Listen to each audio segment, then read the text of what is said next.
So as I was explaining before, when the physical body dies, the prana leaves it. The ego attaches to it, along with some luggage, and then it just flies around with the pranic body. Some of these souls will remain so attached to their life, to their former life, that they will become like ghosts, which are called preta in Sanskrit. They don't want to separate from the body. So if, for example, the body is buried somewhere, they will haunt that place, and they will be there in that burial ground for a long time. In case the body is burned, then chance is bigger that this does not happen, and that when the body is burned, the spirits accepts and understands that, there's nothing left but some ashes, which are then put into the river or whatever, and accepts it has to move forward. Sometimes still though, a spirit can decide to hang around if it feels that it has some jobs left under. This often happens when the death is accidental. When dying is a long process of disease and dying, then there is more preparation, more acceptance. But if that is sudden and unexpected, then the soul may feel this is really a bad thing, and it still needs to try to do something. Maybe help some of their family or something. So they can also then hang around as ghosts. Try to influence the world, but without physical body, this is of course very difficult.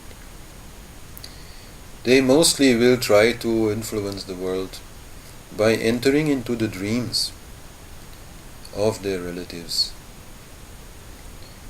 And especially they will focus on one of their relatives whom they feel can help them to fulfill that task which they believe is undone. And when a relative dies, it is good to watch your dreams and see if you maybe get any messages, and try to follow up on those messages so that this soul can then depart in peace and move forward.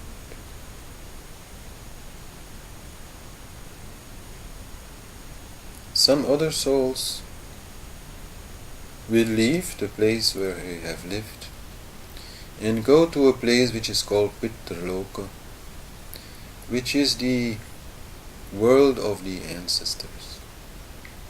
They will try to contact their ancestors because they hope to get some support. They hope to get some information about what to do. And so they can stay there a while and meet their ancestors, who at that time are already, of course, in a new body, but whom they can also meet through dreams and in other ways. And then souls can move further into other realms, into other universes, into other lokas,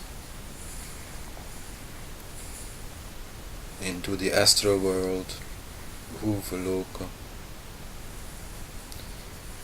into the heaven, Svaloka, and into many lokas that are beyond that. until if they are enlightened, they can even reach Vaikuntha Loka, where Vishnu is living on the ocean of milk. But that is only so for enlightened beings. But in any case, the more spiritual progress has been made, the more easy it is for the ego, who is still directing what is happening, to go into more and more subtle realms by accepting more and more subtle pranic bodies, and go there to enjoy these realms, to enjoy these heavens, and to learn there, to maybe meet there with ancient seers and saints, with devtas, with gods and goddesses, with divine beings, and stay some time there, enjoy and learn, and then again decide to come back and reincarnate in a physical body. This period in between two bodies can be short or long. The more attached that we are to this physical world, the more fast we will reincarnate. The less attached we are to it, the more time we will take up there in the heavens.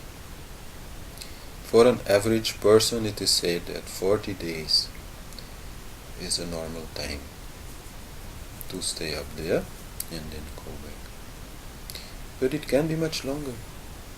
I mean, at that point, of course, what is time, So, but from our perspective here, maybe years.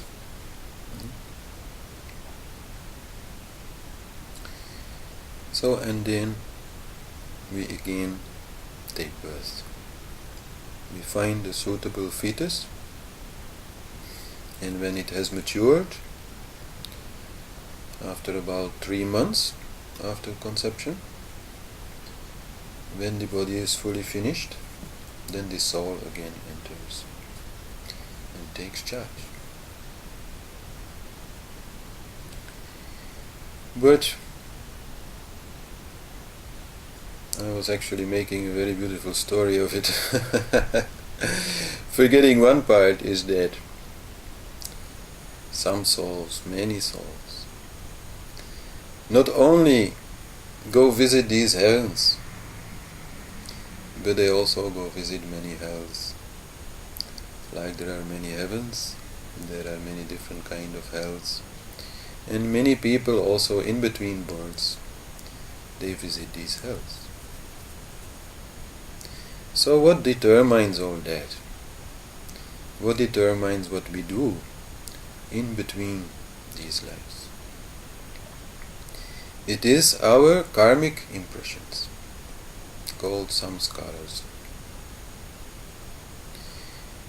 They are in our subconscious mind. They are the ego. They are the whole lot of desires and fears and frustrations and worries and desires and things, with which we are not finished.